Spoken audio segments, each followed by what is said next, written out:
Television किंवा चित्रपट म्हणजे फक्त ॲक्टिंग एवढीच एक फक्त आपल्याला गोष्ट माहीत असते. पण ॲक्टिंग करणाऱ्या एका माणसाच्या मागं किमान 100 तंत्रज्ञ किंवा कंटेंटची टीम, आपण कंटेंट डिझायनर म्हणजे आशय निर्माण करणारी जी संघ असतो, तर तो किमान एक 8-10 जणांपासून ते अगदी 10-15 जणांपर्यंत वाढू शकतो. ही सगळी प्रोसेस ही खूप क्रिटिकल आहे. प्रत्येक ठिकाणी प्रत्येक स्टेजला काही ना काहीतरी त्याच्यात वेगळे वेगळे असे मुद्दे आहेत. मला नेमकं काय विचार मांडायचा आहे, त्याच्यात वेगळेपण काय हे सुचलं पाहिजे. हे कुणाला तरी सुचतं, ज्याला आपण म्हणतो डोक्यात काहीतरी किडा आला पाहिजे, जर्म. तो काय आहे हे कळत नाही.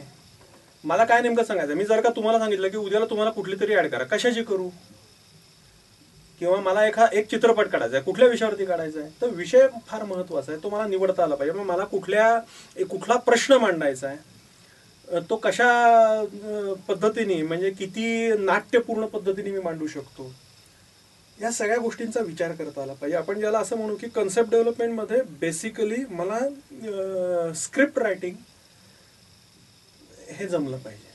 मग त्याच्यात हा विषय मांडताना फक्त म्हणजे प्रचारकी होऊनही चालत नाही, कारण ते एंटरटेनिंग पण पाहिजे. लोक पाहणार नाहीत, लोकांनी ते पाहायला पाहिजे, आवर्जून ऐकलं पाहिजे. तर मग त्याच्यात आणखीन जसं ज्याला आपण असं म्हणू की चटपटीत मसाला काहीतरी मला त्याच्यात वापरावा लागतो. मीडियाचा याच्यात एक सगळ्यात महत्त्वाचं स्किल असं आहे की मला ते छान असं मांडता आलं पाहिजे.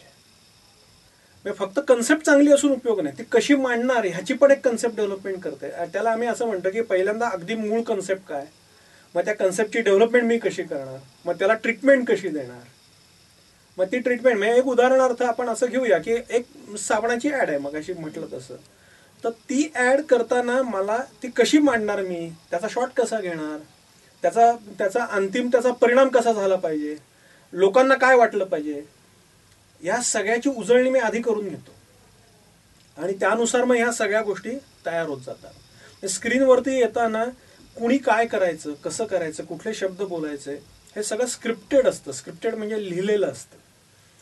तुला आश्चर्य वाटेल, पण अगदी म्हणजे कौन बनेगा करोडपती सारखा एखादा रियालिटी शो असेल किंवा सारेगमा असेल किंवा ह्या सगळ्या ह्याच्यामध्ये स्क्रिप्टेड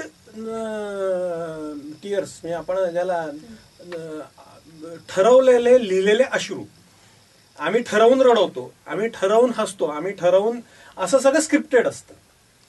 तर ह्या सगळ्या गोष्टी ह्या काय म्हणजे ह्याला आपण असं म्हणू की ही सगळी मीडियाची गिमिक आहेत. मला प्रेक्षकांना खिळवून ठेवण्यासाठी, त्यांनी विचार करावा म्हणून अशा वेगवेगळ्या पद्धतीने आम्ही हे सगळे डिझाईन करतो.